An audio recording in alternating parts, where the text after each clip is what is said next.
ఇవాళ చంద్రశేఖరరావు స్వయంగా భావజాలానికి ప్రభావితమైందా లేకపోతే జైల్లో ఉన్న బిడ్డకు బెయిల్ కోసము ఈరోజు ఎస్సీ ఎస్టీ బీసీ ఓబీసీ రిజర్వేషన్లను తాకట్టు పెట్టి బీజేపీకి సహకరిస్తున్నాడా చంద్రశేఖరరావు గారు కూడా తన విధానాన్ని ప్రకటించాలి.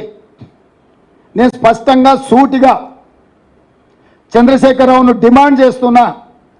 ఎస్సీ ఎస్టీ బీసీ ఓబీసీ రిజర్వేషన్లను రద్దు చేయాలన్న భారతీయ జనతా పార్టీ విధానం మీద బీఆర్ఎస్ విధానం ఏంది? ఒకవేళ మీ విధానము రిజర్వేషన్ల రద్దును వ్యతిరేకిస్తే మీ పోరాట కార్యాచరణ ఏంది? బీజేపీకి వ్యతిరేకంగా 100 రోజులైన మా ప్రభుత్వాన్ని దిగిపోవాలి, మా ప్రభుత్వాన్ని పడగొట్టాలని కార్యాచరణ ప్రకటించి బస్సు యాత్ర చేస్తున్నా అంటున్నావు కదా.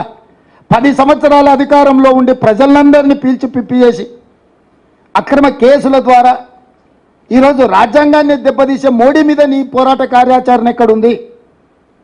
5 ఏళ్ల కోసం ఎన్నుకున్న మా ప్రభుత్వాన్ని ఇప్పటికిప్పుడు దించేయాలని కేసీఆర్ గారు, కేటీఆర్ గారు, హరీష్ గారు అంటున్నారు.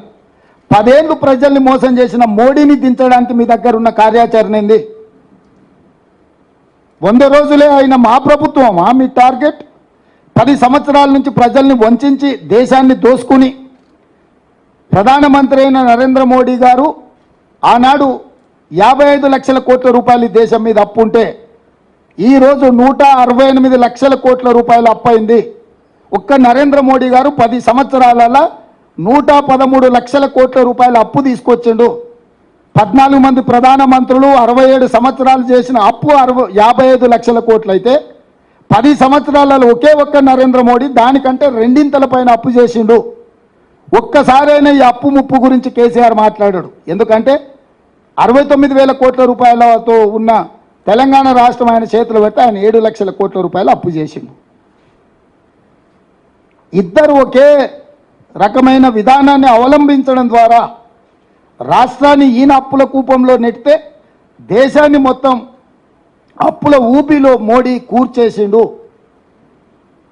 ఇక వీళ్ళిద్దరు ఒప్పందం బెయిల్ కోసం అయితే నిన్నటికి నిన్న మేడ్చల్ ఎమ్మెల్యే స్పష్టంగా చెప్పిండు.